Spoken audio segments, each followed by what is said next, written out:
ang pambansang awit ng Pilipinas.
Para sa ating panatang mga bayan.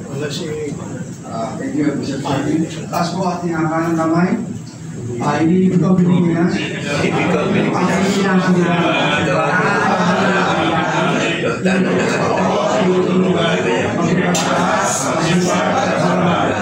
dahil mga po ang Pilipinas, dinilig ko po ang aking magulang. Susunod ko ang tungkulin ng pahalahan. Tutuparin ko ang tungkulin ng pahalahan. Naglilig ko, nag-aaral, nag-aaral, nabuo ang pahalahan. Niyayay ko ang buhay, pag-aaral, pag-isikap sa bansang Pilipinas. Amen. Nawa po yung mga kataga na yan ay isa puso po natin para po sa ating bayan. Amen. Are you happy today? Yes! Amen. Batiin nyo, ngitian nyo po. Alam nyo yung pagkita, hindi nakakabawas yan. Kailangan ngitian natin ang ating kapwa. To start the day. Amen. Tayo po ay umawit sa Panginoon. Hindi po tayo church, pero umaawit tayo ng mga awitin makalangit. Para dito pa lamang sa lupa, langit na. Amen? Amen. Thy kingdom come, thy will be done. Okay, Pastor Lina. Let us shine. Jesus shine. Alam niyo ng tamang tayo. Let your light shine. Hallelujah. Hallelujah.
Sabi mo, O Lord, tunay nga kung ipapahayag namin ang aming mga kasalanan, Ikaw ay tapat patatawarin kami sa lahat ng aming mga pagkakasala.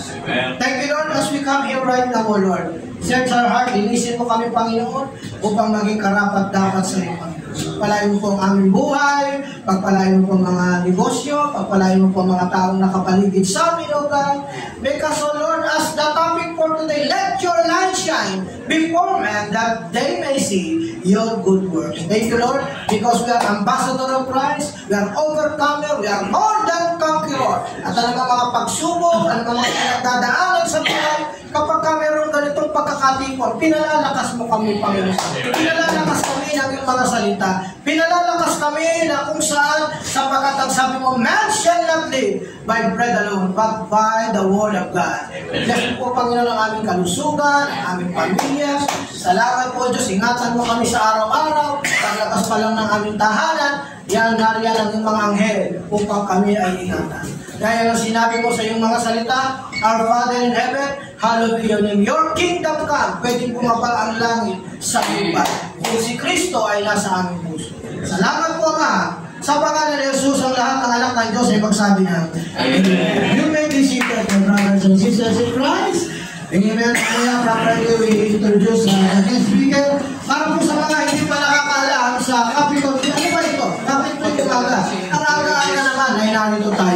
Pwede naman, sa oras na ito ay natutulog pa yung iba. Pero tayo po ay gising na natutulog. Ang paliwanag sa atin. Pero po makapaliwanag sa atin kung ano ang sisiya. Brother Dante, paliwanag po nga sa amin. Thank you, sir.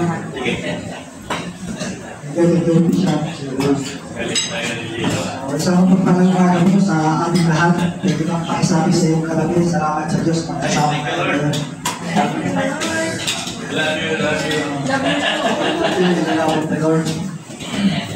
Isang pagpapaliwanag mo sa ating lahat.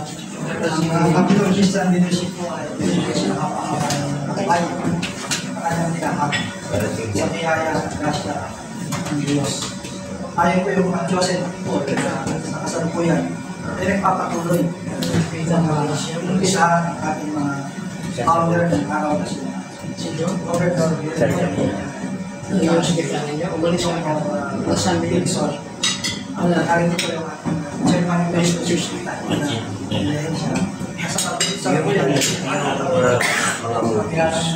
kapalabas siya ng Metro Manila Philippines. Kasi yan yung kumikita sa Metro Manila. Pero yung dahil online. patuloy na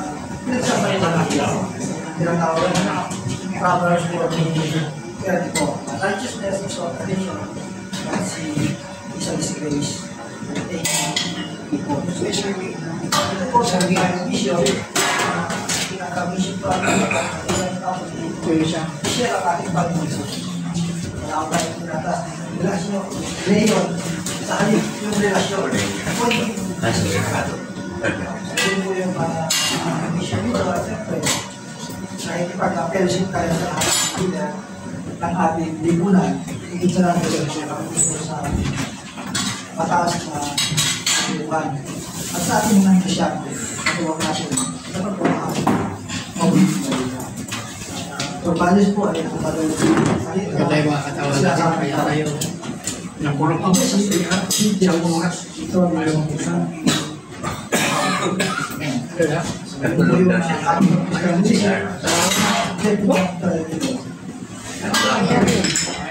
sa lahat na pagpunta Nag-lock siya. sa ating libunan. At higit sa lahat ay may model natin ang tama. Pagkakit ang tamang panahon, pinangako na rin tayo na kasama sa kanyang kaharian. Yun ang gulo ito.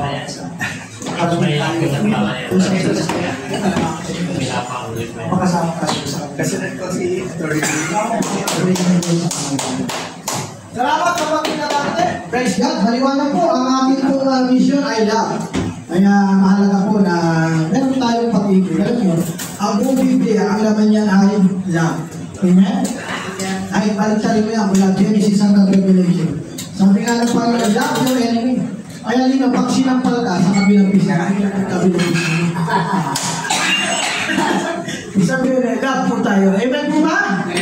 Amen. Praise the Father. Parang po welcome po tayo. Ito po ay ang natin. Ito, matagal po na kaibigan ito. Wala pa sa Kamyas, matagal sa Quezon City, sa CCL, sa GMC. Siyempre, si Brother Bert Rosie. Brother Bert? Thank you, Mr. Andrew. Magandang umaga po sa ating ulit. We're glad that you are here with us today. And anyway, kundi lang naman din tayo ay hindi malaga yan sa Panginoon. Ang malaga sa atin ay nandito tayo ay ilang na sumadungay umaga. And again, every time we meet, we are reminded by 5 eyes of CCL. Information, inspiration, information, and what's the other thing? Instruction,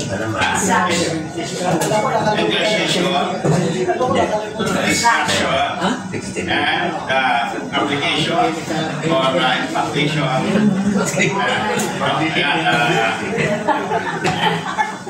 Welcome po sa ating pinakabatang membro, si Dave. Ayan. So, kapit na Esther, please give me the list. Papapatin na.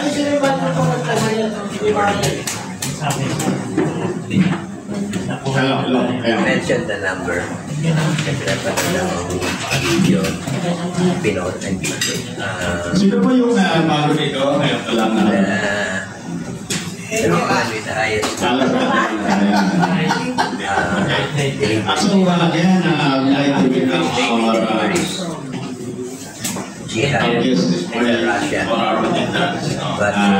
First, Marites, Reverend Marites Crosby, our speaker, ang kanya si Kuya Bayama Rose, and Kuya Oscar Commodore Garcia,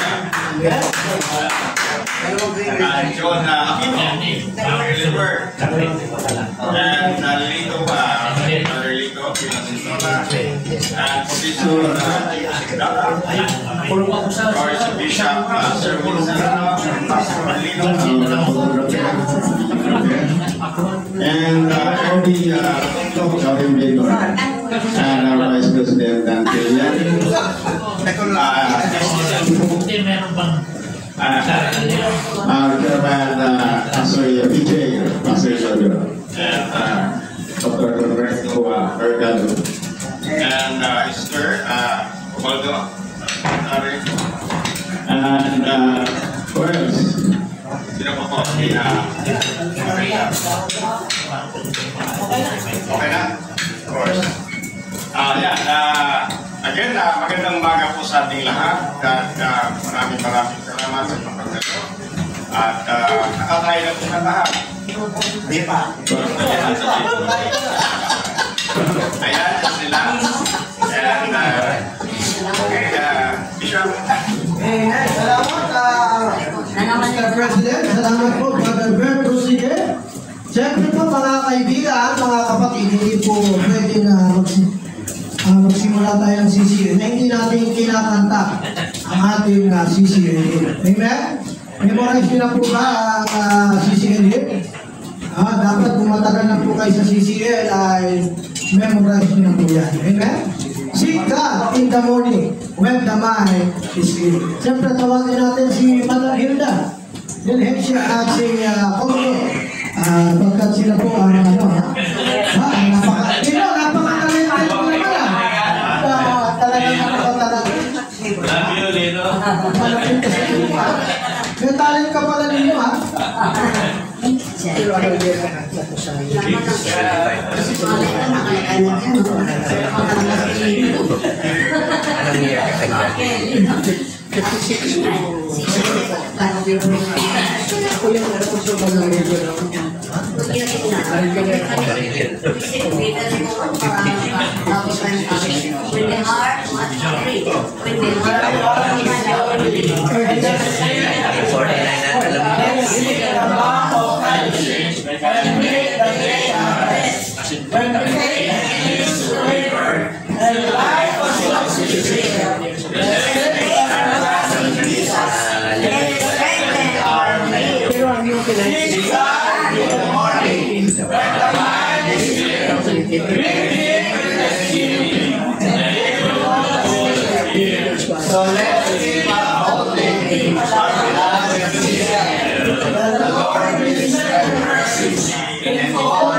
Memorize the lyrics of the song. When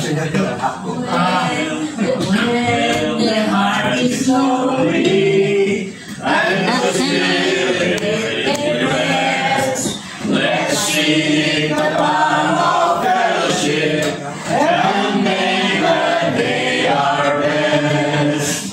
When faith begins to waver and life has lost its thrill, let's raise our hearts in Jesus and defend our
Napakaliwanag po ng kanta. Sita, in the morning, magkakaliwanag po ay okay. Kaya, nadako po tayo para sa ating intercessory prayer. Huwag natin si Atty. Ninoy Makatanay. Atty. Ninoy, you lead us in the prayer. Sabi ko, dalam kesangan natin kaibigan sa Philippines, we read that 2 million died during the walang sisihan. Binigay sa atin yan ni Lord. 3 million died under Jesus' execution. 3 million. Pinarchal lang yung Marcos ng Pilipinas. Makatalong dito, sumama sa Diyos.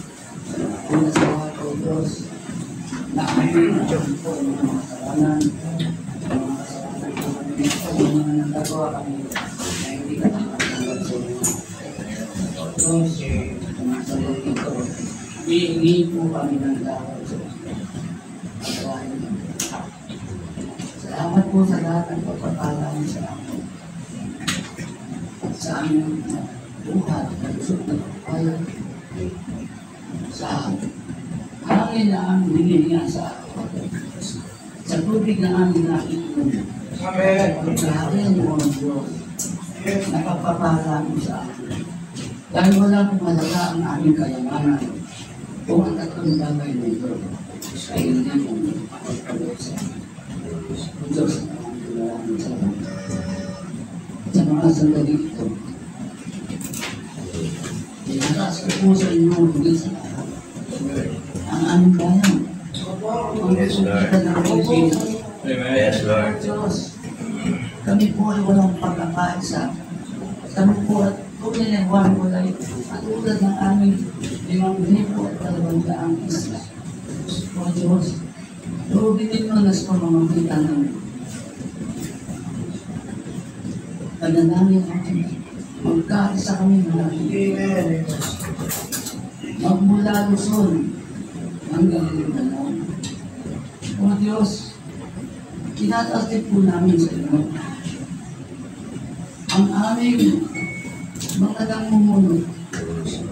Dahil kahit po sila watak-watak, wala pong pagkakasa. At ang tanging layunin nila ang Diyos ay ang pamusariling kapanganan, hindi po ang kapanganan ng bayan. So, Panginoon, bigyan niyo po sila ng liwanag ng kaisipan. Bigyan niyo po sila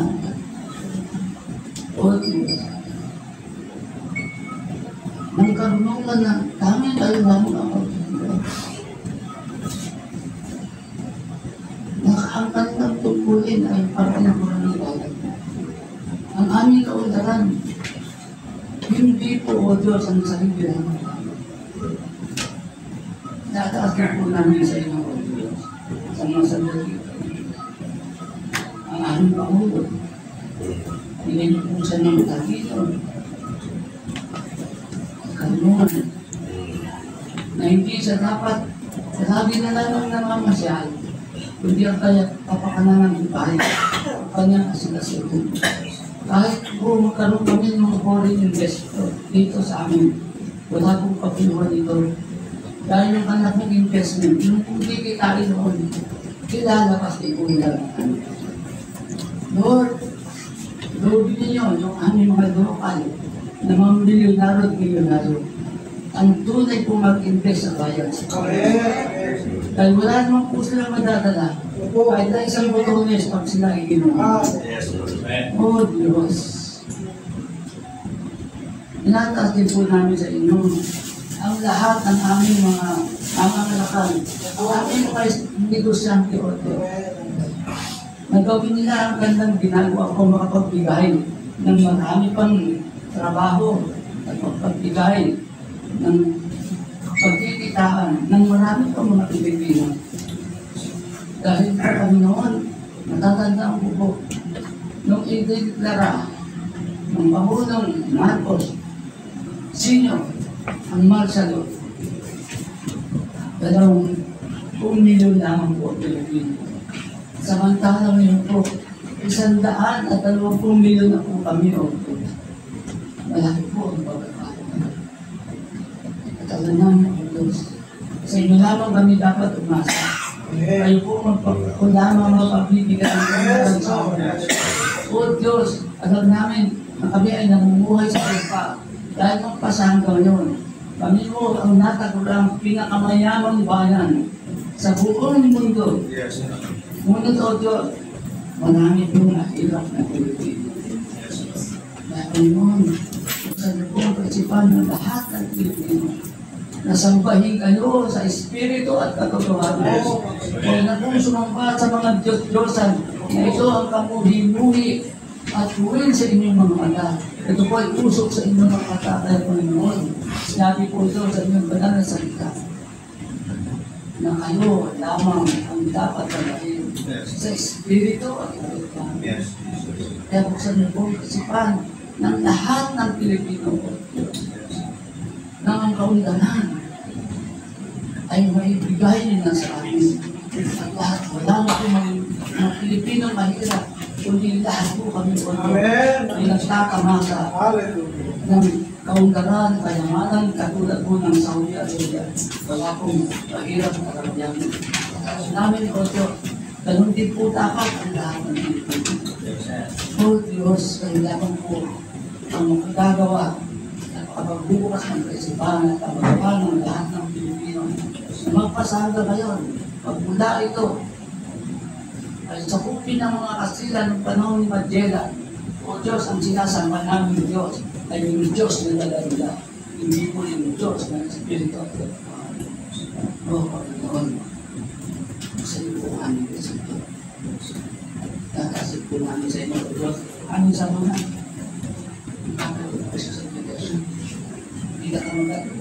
pinakamatanda pong samahan ng mga nilagay na o Diyos, pagpalain po ito, ako niyo pa po ito, ipapawala dito. Marami pa pong malikayat ng mga kabataan na maging bahagi nito at siya mamuno na sa aming laway. So, paano samot na namin sa matamis, makapanggalihan, pangalan ng anak mo, si Yeshua Mesías. Amen. Salamat po at Panginoon ang ating pupulang pamilya. Salamat at Panginoon. At ang ating panalangin ay kompleto. At si Atty. Noy. Amen. Praise the Father. Hallelujah. That's why sa atin nag-involve ang prayer. We believe in the power of prayer. The more we pray, the more power. Amen. So, dakong po tayo sa ating chairman's time para i-update tayo sa mga kaganapan. At i-introduce na rin ang ating guest speaker for today. So, ang natin si PJ. PJ. Alam niyo kung bakit PJ? Kasi Pastor Pedro. Tawagin natin si Pastor Pedro.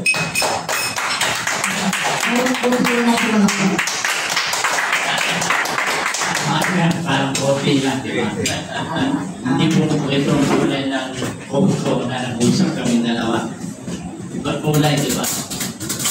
Coco. Oo, malapit na. Gusto mong TV, bibigyan ko kayo. Kaya cancer, uso ngayon. Kasi ganito ngayon. Tama ang sinabi kanina natin. You know how much money we have in the bank, amen? You know your investment.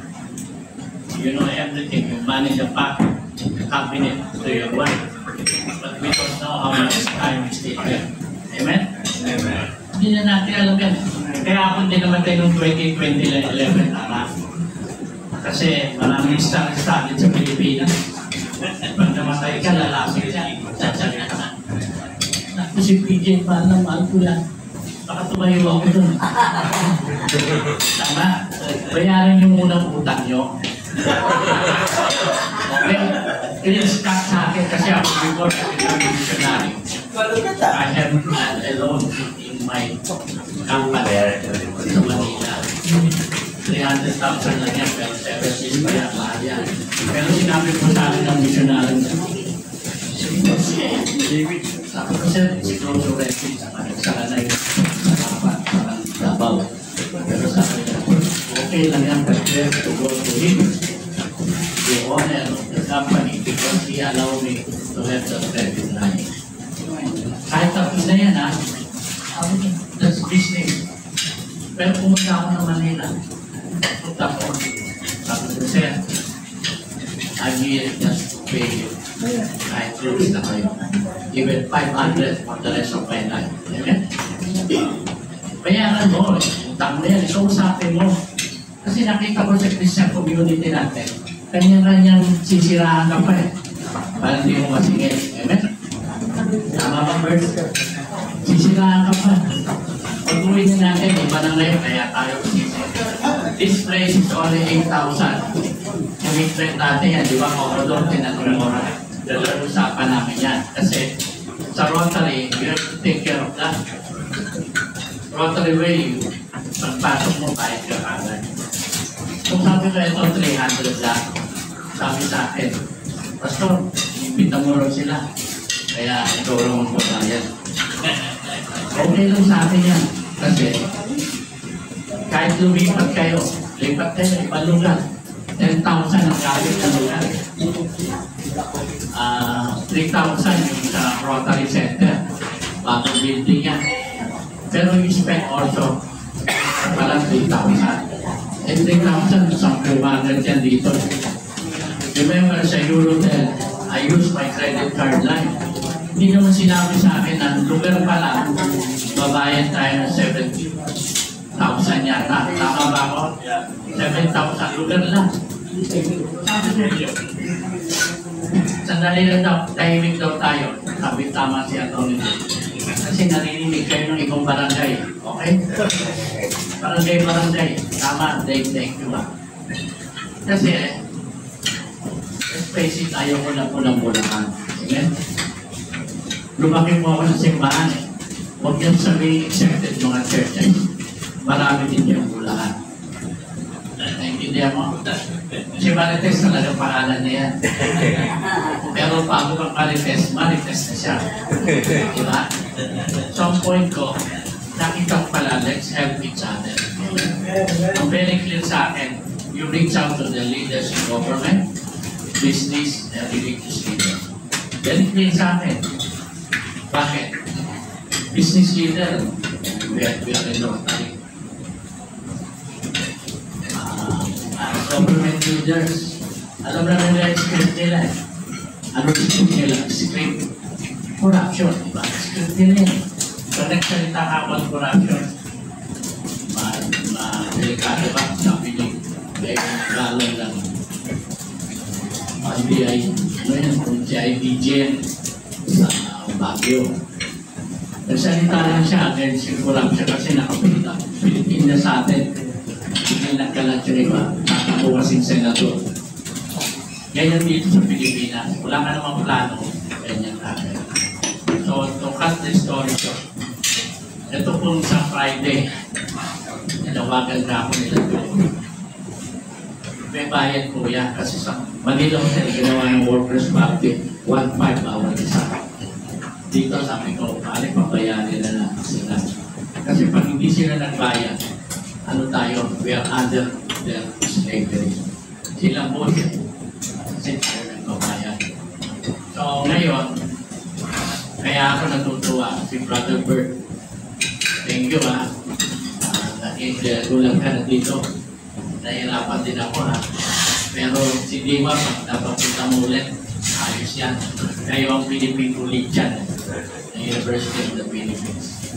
Sinabi sa akin para sa University. Pero di sa right good model. Tony Loy, kaya lagi ko sinasabi, biro mo, palakpakan natin yung faithfulness niya, di atin kasi. Sa one vote yan, ang unang bumiyahe outside the Philippines. Country, out ng country. Sabi ko, ang audience niya mix gamitin mo na yung pag-constitutionalist mo. Ginamit niya, bishop ako, yari ka. Mga crowd mo, puro pastor question kaya.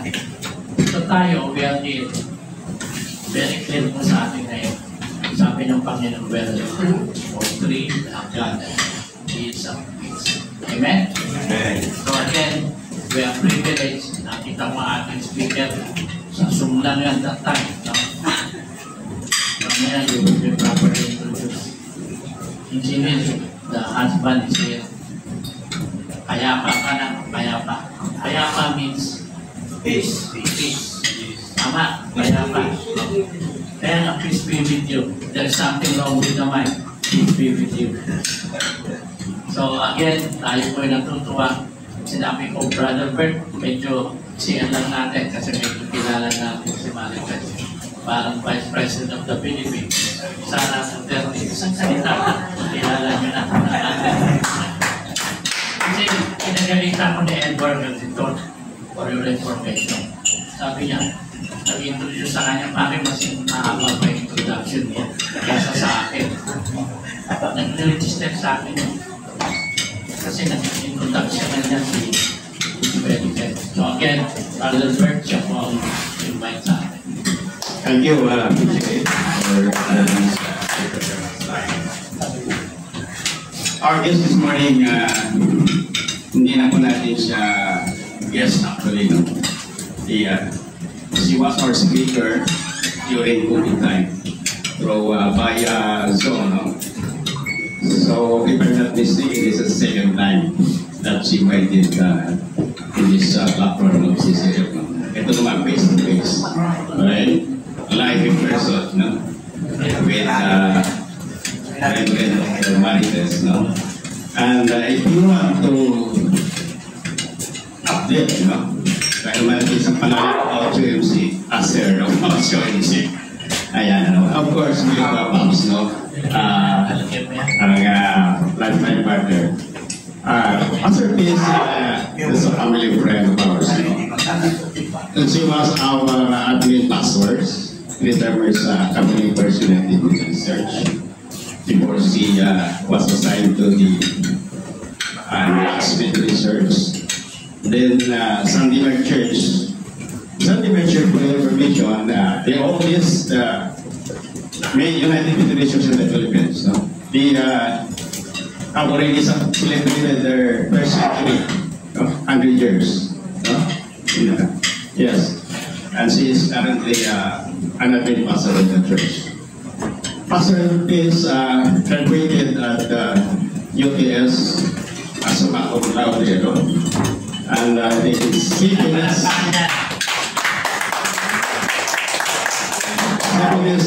doctorate degree at the Catholic Christian University. Right?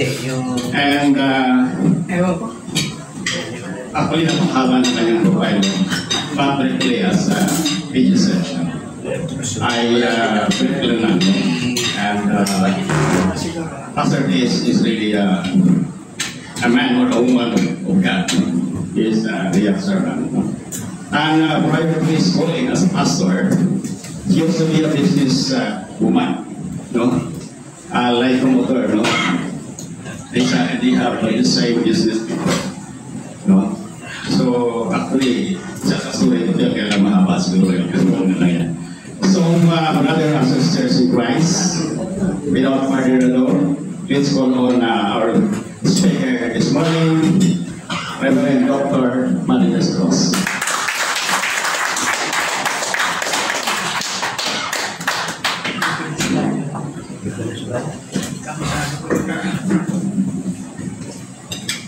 Good morning. Hindi na lang tinapos na nila. Kasi isipin naman, mas mahaba pa yung introduction. Kaya sa sasabihin ko na yung mga. So I understand that Commander Garcia saying na sa lahat yata ng organisasyon na kinabibilangan niya, dito siya at home. So, I actually felt the same thing. Parang at home din ako dito. Okay, parang it is a church ang konteksto niya in a secular setting. Praise the Lord for the lives of the leaders of CCL. Almost a month ago, the Philippines was sweltering under the highest recorded heat index of 55 degrees Celsius in the Dagupan City, Philippines. Some said, ngayon lang nangyari ito. Sorry to quash that thought, but it was not the first time that our country sweated under such intolerable heat. Alam niyo po, noong May 9, 2016, doon din sa Dagupan City, umabot na ng 55 degrees Celsius yung heat index, and that was in 2016. On April 20, 2020, after 4 years, umabot hindi lang 55 degrees, but 57 degrees Celsius recorded in San Jose, Occidental Mindoro. On May 18, 2021, sa Aparicio, Cagayan, ang highest recorded heat index ay 54 degrees Celsius. So hindi na kakaiba yung ganong kataas na heat index. Una nating naitala, 2016 pa, nagpapatuloy yung ganitong klaseng klima pagdating ng summer. And so we can say that indeed, the earth is heating up. And that is why climate change is beginning to make sense. Oo nga, ito pala yung climate change. Parang belated yung isipan natin tungkol sa climate kasi nararamdaman na natin. It is now beginning to make sense to many of us. In her commencement address to the Harvard class of 2024, on May 23 of this year, Nobel laureate and Rappler CEO Maria Ressa said, "Our world is on fire. Welcome to the battlefield." Of course, she was not actually referring to the heat index. She was talking about the crisis the Harvard graduates are facing. The crisis which the Harvard graduates are facing are crises that we too are facing. Their crisis is our crisis because it is the world's crisis. What happened, dear friends? How did the world get to this situation? It is easy to point the blame to other people everywhere except ourselves. But we have to take care that when we point one finger to other people, 3 other fingers are pointing back to us. Kaya mahirap magturo kasi mas malaki yung dapat nating isipin kasalanan natin. Hindi ba? We are to blame because we have failed to act as good stewards of this world. So if you ask, what can I do? Ako'y isang hawak na tao lamang. Hindi ba kaya ng isang hawak na tao magtanim ng 5 sapling o baby tree?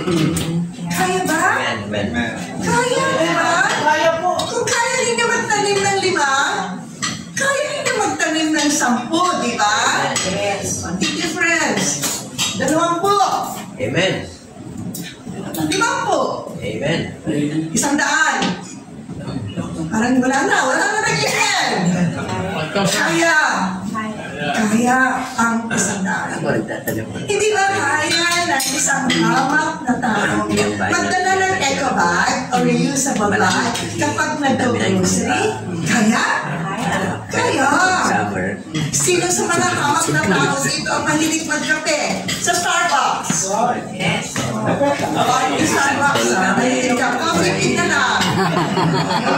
China's best. Ano ba na? Tim Hortons.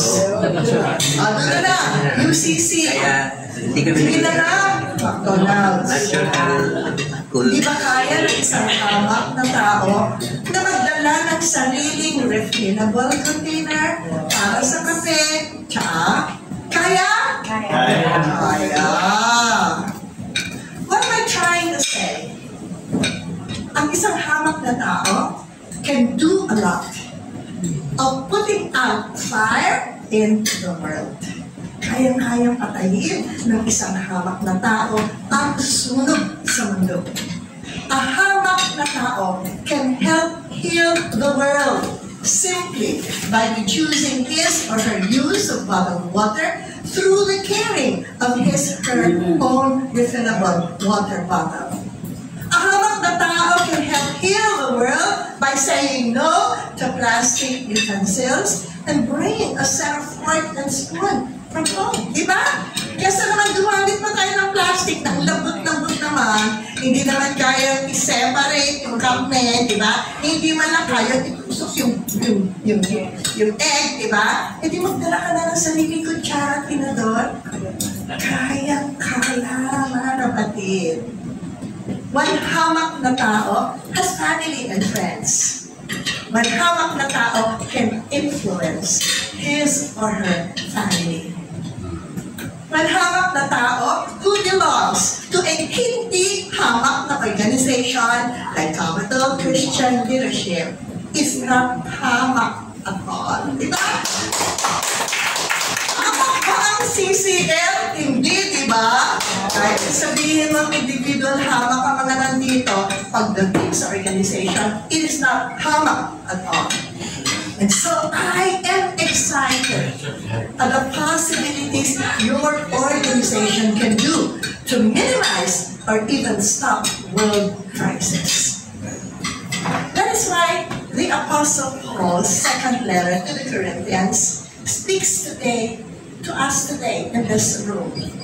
For God, who said, "Let there be light in the darkness," has made this light shine in our hearts so we could know the glory of God that is seen in the face of Jesus Christ.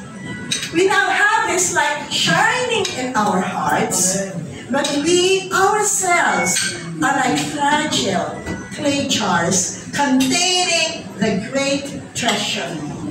This makes it clear that our great power is from God, not from ourselves. We are pressed on every side by troubles, but we are not crushed. We are perplexed, but not driven to despair. We are hunted down, but never abandoned by God. We get knocked down, but we are not destroyed through suffering. Our bodies continue to share in the death of Jesus, so that the life of Jesus may also be seen in our bodies. Yes, we live in a constant danger of death because we serve Jesus, so that the life of Jesus would be evident in our dying bodies. So we live in the face of death, in the face of crisis, but this has resulted in eternal life for you. But we continue to preach, because we have the same kind of faith the psalmist had when he said, "I believed in God, so I spoke." I was quoting from 2 Corinthians chapter 4, verses 6 to 13 from the New Living Translation. Paul gave us a beautiful picture of a Christian. That the Christian has seen the light of the gospel of the glory of Christ. It is the light shining in the darkness. And the light shining in the darkness is Jesus Christ. Amen, Lord? Amen. Paul did not say that this treasure was contained in gold treasure boxes. The treasure of the gospel message is held in clay jars. And this is how Paul pictured himself, and it is how we must consider ourselves.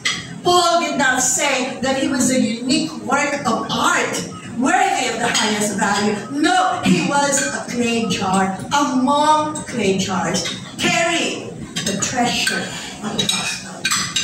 He too was a hamak na tao, who had the light that can shine in the darkness through him. He continued to say in verse 7, this makes it clear that our great power is from God, not from ourselves. The power is in the message, not the clay jar. God put the treasure of the gospel in human containers like Paul and the apostles with a purpose. To show that the treasure of the gospel has nothing to do with the jar. Alam niyo po yung image ng clay jars? Ginamit itong metaphor, paghambing sa kahinaan ng tao. Sa mga sinaunang mga sinulat, literatura, pati na ang Qumran writings, pinakikita doon yung kahinaan ng tao. Yung kahinaan ng tao na nagdadala ng malakas at makapangyarihang mensahe ng gospel. Our flaw, our weakness show the flawlessness of the gospel. We are the clay jars so that we are not stealing the glory away from God and His glorious gospel. And we are supposed to embrace our weaknesses so that the power of God can be made visible in our lives. Part of God's power is on its greatest display when it transforms a weak, selfish, fragile, broken person into a God-loving, Christ-believing person standing in the strength of God, standing in the strength that God supplies. Paul described his weaknesses. Sabi niya, siya at ang mga apostol, they're afflicted in every way. They are perplexed. Sabi nga, I know Paul was saying, gusto kong gumawa ng, you know that song. Pero Paul na Paul ang dating sa akin man eh. Gusto kong gumawa ng mabuti, pero hindi ko magawa. Bakit kasi yung masama, yun ang ginagawa ko, di ba? Alam ni Paul, ano yung tama? But he cannot do because his flesh was weak. But because he and his apostles carried the treasure, they were not crushed. They were not driven to despair. They were not forsaken. They were not destroyed. They may have been knocked down, but they were never knocked out. My brothers and sisters, our strength comes from God's sustaining power. Ilang taon na yung CCL? That is God's sustaining power in evidence. And that is supposed to make us understand the mission that God has given us individually and as an organization.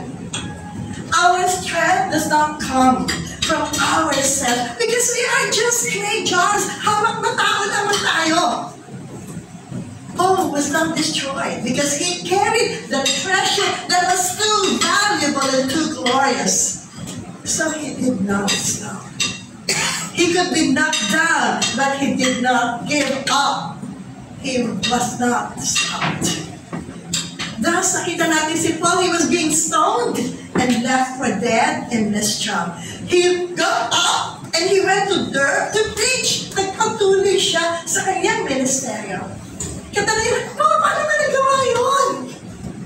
Dahil yung kalakasan, hindi na kalakasan. Kalakasan ng Diyos na nasa kanya. And the strength was the gospel message he carried.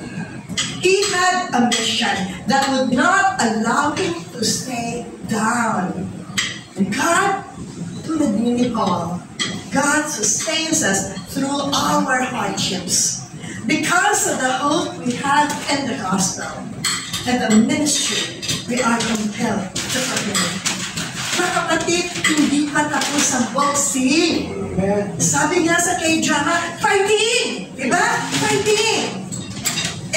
One hymn can very well be, Christian soldiers marching on to war, with the cross of Jesus going on before. Ipiyok na po. Mga kapatid, nag-uumisa pa lang tayo.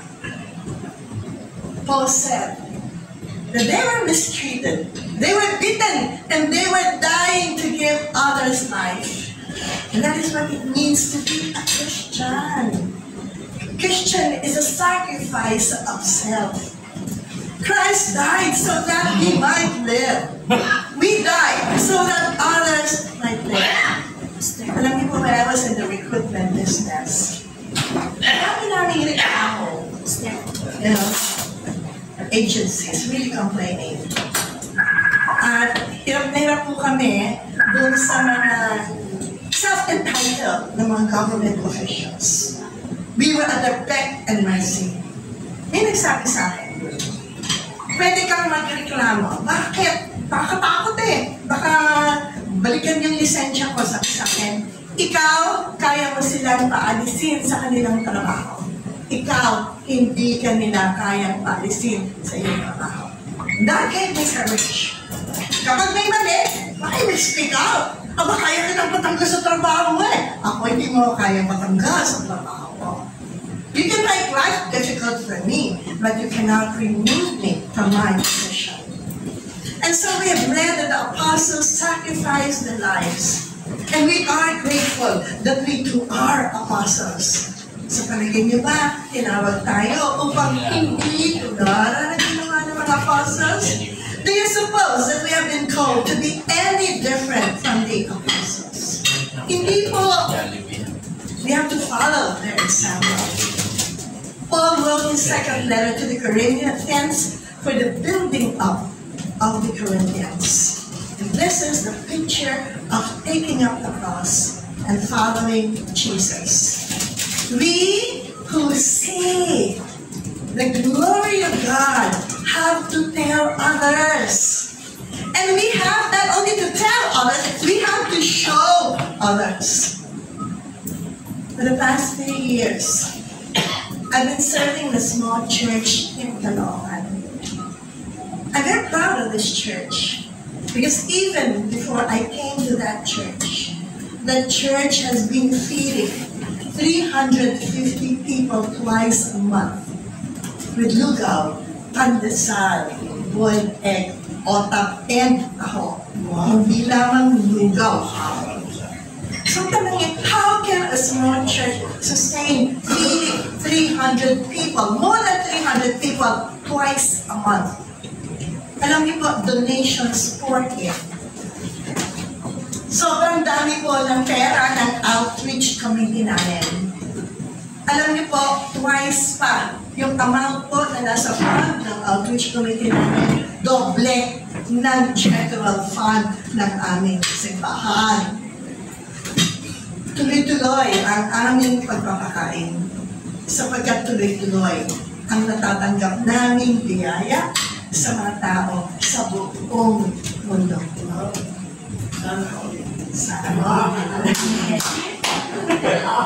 We were not contented with just feeding the people. Sabi namin, sayang. Kakain yan, itatain, kinain, wala na. You know, faith, but the Lord really helped us. One time, it was raining, so we were saying, naku, wala ng tao narating, ulan kasi. So we said, papasukin natin sa loob ng church. You know, these people, ayaw pumasok na simbahan yan eh. Natatakot sila na baka i-convert na. Okay. Umulan. Eh, walang choice. Pasok kayo, umulan. Magpapatuloy, magpapakain namin sa inyo.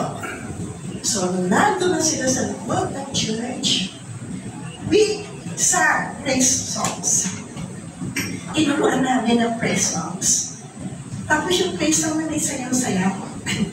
Pagkagising sa ulan. Yeah, I don't know if you know this. Okay, dalawang praise songs. And then I stood up. I gave them a very, very simple sermon. Hindi yung sermon na mahaba, baka maglabasan yan eh. Simple sermon. Na-relate sila. And then I asked them, may mga prayer request mo kayo? Ay, mag-pray namin kayo. Sabi, ito po. We do that twice a month. We're not contented by feeding them physically. We are now feeding them spiritually. Alam niyo ba? Kapag tumakanta sila ng praise song, mas magaling sa sumayaw kaysa sa akin. Feel na yung sayaw nila. And we live stream our program, our activities, so that people who gave us money will see how we are using their donations. That's why they keep going in sa simbahan. Amazing ang pagkilos ng Panginoon. This small church has also ventured into giving scholarships to very poor talaga, but deserving students from Caloocan High School. You know, I don't know if you're familiar with Caloocan High School. Yes, you know that. We went there, wala kaming pera. We were only thinking of giving a scholarship to one student. So nagpunta kami doon, ang daming pinag-prayer, ng guidance counselor, ng principal, ng mga estudyante, na-interview namin. 20. So we had to listen to their stories. Grabe, pigil ako. The stories were heartbreaking. Walang matirahan, walang makain, but they were committed to finishing their studies. Ikaw, kung may puso ka naiyak talaga. So we went back to church and we said, let's give scholarship to more than one, to two. Wala tayong pera pastor, please, basta kami. So we came up with 10 students na potential scholars. They came to church. Interview na naman. Kinausap na naman namin. And we said, may kontrata tayo. May mawa tayo. Ano yung nakalagay sa kontrata namin? We want you to come to church every Sunday to worship with us. We're not going to convert you, pero mag-church kayo dito. We want you to be active in the activities of the church. Kapag nagpapakain tayo, dalo kayo. Kapag may training, dumalo kayo. Ipirma kayo. And your guardian should be coming here also. We want to know what's happening with your life. Kasi hindi kami kontento na bibigay lang kami ng pera, hindi alam kung ano nangyayari sa mga buhay nila. And I signed the contract. 7 scholars ng isang simbahan na maliit na simbahan lang. Siguro wala pang 100 ang active members ng simbahan na ito. Pero naglakas loob kami. Part of the project we did was Ukay-Ukay. I really love that project. Sa lahat ng simbahan, pinupuntahan ko, nag-ukay-ukay po ako. Alam niyo na mga members natin maraming gamit yan. Mga branded ba yung iba? So we say, donate. Yung mga gamit nyo, na hindi nyo na ginagamit, pinaglakihan nyo na, yung pinagsawaan nyo na magagamit pa, i-donate nyo sa amin. We will sell it. And we started selling. Live selling. We open our gates, bebenta kami. Sa mga members, nagbebenta kami. The church that had a debt, in scholarship, that had a debt of 40,000, after 7 months, had 100,000. Amazing ang Panginoong Diyos. Because we decided to help. We decided to do something about the plight of the students. Na walang makain, walang matirhan, abandona ng kanilang mga magulang, pero patuloy pa rin nagsisikap na makapag-aral. We were very happy to see that this 6 of the students, kinuha po namin anim ng grade 12, graduated just last week. May isa pa mo kami na proceeding to grade 12. Ang tanong paano naman kung college na sila? Grabe, paano to? Iba na yung usapin kapag college na yan. Hindi na pwede yung binibigay natin 2,000. di ba? Ay kung ano mang plus miscellaneous. So we said, mag-solicit tayo. Hindi natin sila pwedeng pabayaan. They're already part of our family. Mga students namin ngayon ay tumutulong sa church. They're very active. Lalo pa yung mga young people namin. At nakakatuwa. Sila na mismo kusang tumutulong. They're there when we need them. They're very talented. And we praise the Lord that we have been used as an instrument of God's blessing. Not just by word, but also by deed. Meron pa kaming isang proyekto. Ang isang proyekto namin ay live streaming. Wala kaming panlaban sa malalaking churches eh. Malit lang kami. So we have to do live streaming. So lahat ng service namin every Sunday, I have another program every Monday, and I call it Psalm of Buhay, wherein I talk about the Psalms. Meron kaming midweek service. We have commune every Friday. Yung mga laborers namin, we feature them. And sometimes twice a month, we also feature our libreng agahan sa simbahan. That takes a lot of work. For a church that has less than 100 members, our views have reached 1,000. Isipin nyo, 1,000 tao ang nararating ng aming maliit na simbahan. Now because, hamak na tao kami. Pero ang Diyos na dala namin, pinagsasampalatayanan namin ay hindi hamak, makapangyarihan sa lahat. Glory to God. Amen. For the things that are happening in our church. And so we're not trying to say right now, CCL has many, hindi ko sabi, alayasin niyo ako eh, has many mature members. So we need a lot of young blood. Di ba? Para magpatuloy ang gawain ng CCL. Hindi mo natin pwedeng pabayaan. Pabayaan sa atin na lang. Nag-umpisa sa ating matatapos. So ano dapat ninyong gawin? Mag-recruit kayo. Hindi si Commodore. Sabi niyo mag-recruit. Start recruiting people, inviting people to become a member of your organization. Hindi kayo dapat maya. You should be proud that it's a status quo to belong to this organization. But you have to choose yung talaga tamang Christian leaders. Yung alam nyo na walang vested interest. Parang gusto lang pala maging presidente nito, di ba? Huwag ganon. Yung very pure kanyang motives.